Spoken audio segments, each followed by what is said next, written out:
Assalamualaikum. Hari ni kita ada dekat Balai Bomba Kuala Nerus. Kita nak buat satu video tentang persekitaran Balai Bomba ni lah. So let's go.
Okay guys, sebenarnya kita akan pergi ke bahagian lori bomba dan peralatan bomba. Let's go guys.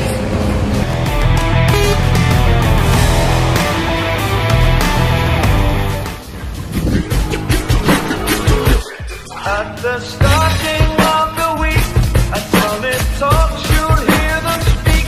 It's only Monday. Negotiations breaking down. See those leaders start to frown. Sword and gun day.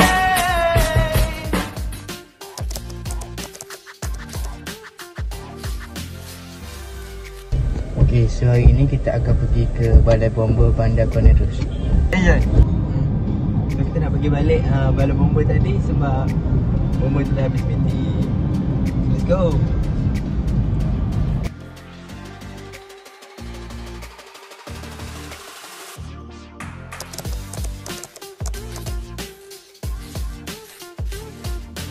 Assalamualaikum warahmatullahi wabarakatuh.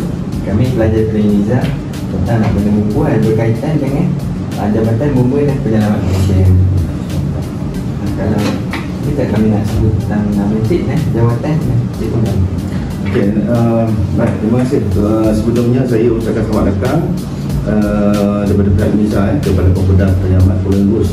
Saya Pegawai Bomba Tinggi 2 Muhammad Syahril bin Abdul Halim, bertugas selaku pegawai operasi merangkap timbalan kedua balai di Balai Bomba dan Penyelamat Kuala Nerus. Keempat, mengenai peranan agensi. Apakah peranan utama agensi bomba selain memadam kebakaran? Iaitu kita memberi juga khidmat kemanusiaan dan juga kita pun terlibat dalam insiden bencana alam, contohnya seperti banjir dan sebagainya. Siapa sasaran utama program tersebut? Okey. Kumpulan sasar yang telah kami tetapkan untuk program-program yang kami jalankan ini adalah pertamanya adalah pihak komuniti atau masyarakat itu sendiri, pengguna jalan raya dan juga pelajar, terutamanya pelajar yang mendiami asrama. Apakah aktiviti yang dijalankan semasa program? Antara aktiviti yang kami jalankan semasa program adalah pertunjukan khas jabatan seperti rappelling, itu 2 kali tu, dan juga latihan kebakaran kepada penghuni-penghuni kolej kediaman di Indonesia. Apakah kesan program kepada komuniti atau golongan sasaran? Kalau dilihat daripada kesan program kepada komuniti dan golongan sasaran ni, masyarakat dilihat lebih berwaspada dan juga menjadi lebih peka. Kalau dilihat daripada statistik yang kita bandingkan daripada tahun ke tahun, contohnya kepada mangsa banjir di hotspot yang telah pun kita kena pasti, kita dapat lihat berlakunya penurunan dari sudut mangsa dibandingkan tahun ke tahun. Apakah cabaran terbesar yang dihadapi semasa operasi?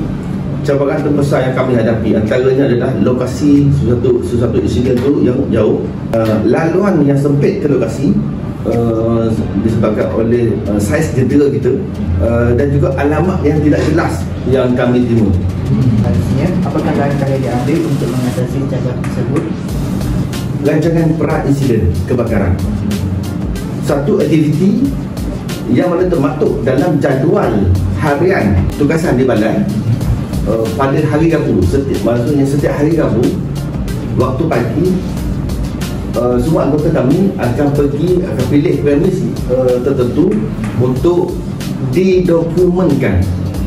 Apa aktiviti yang kita buat di dalam tu, kita cuba untuk mendapatkan info-info jarak perjalanannya, masa yang dia ambil daripada balai ke lokasi sekiranya berlaku satu insiden di premis tersebut, jalan alternatifnya kita tentukan, apakah hazard ataupun bahaya-bahaya yang ada ataupun risiko-risiko yang ada, semuanya itu kita dokumentkan dan kita bukukan.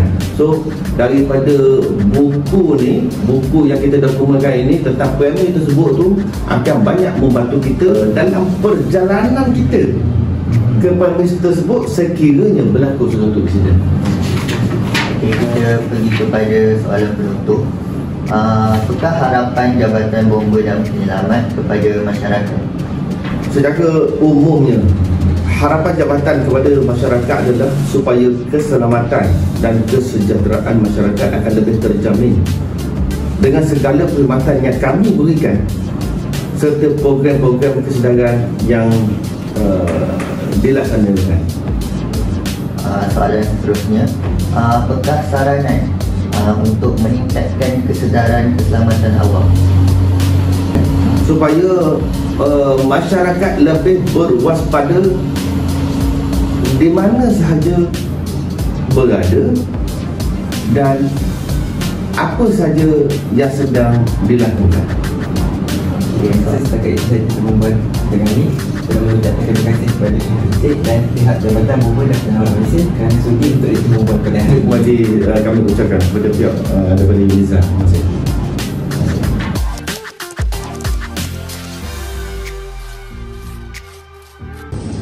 Okey Ji, apakah cadangan anda untuk memantapkan agensi bomba? Cadangan saya bagi memantapkan agensi bomba adalah menggunakan teknologi moden seperti drone, teknologi haba dan sistem GPS untuk respon yang lebih pantas dan cepat. Yang kedua, melaksanakan kempen keselamatan kebakaran dan program bomba komuniti untuk meningkatkan kesiapsiagaan orang awam. Yang ketiga, menyusun semula lokasi balai bomba secara strategik dan menambahbaikkan SOP. Okey Pak An, apakah cadangan anda untuk memantapkan agensi bomba? Cadangan saya dalam memantapkan agensi bomba adalah dengan kerjasama strategik antara agensi, tempatan dan antarabangsa dalam memperkasa pasukan bomba sukarela serta memperkiat program kesedaran awam mengenai pencegahan kebakaran. Agensi bomba juga perlu memastikan kelengkapan dan jentera sentiasa dikemas kini serta memperkukuh aspek penyelidikan dan analisis data bagi mempertingkatkan kecekapan operasi dalam tahap pencegahan.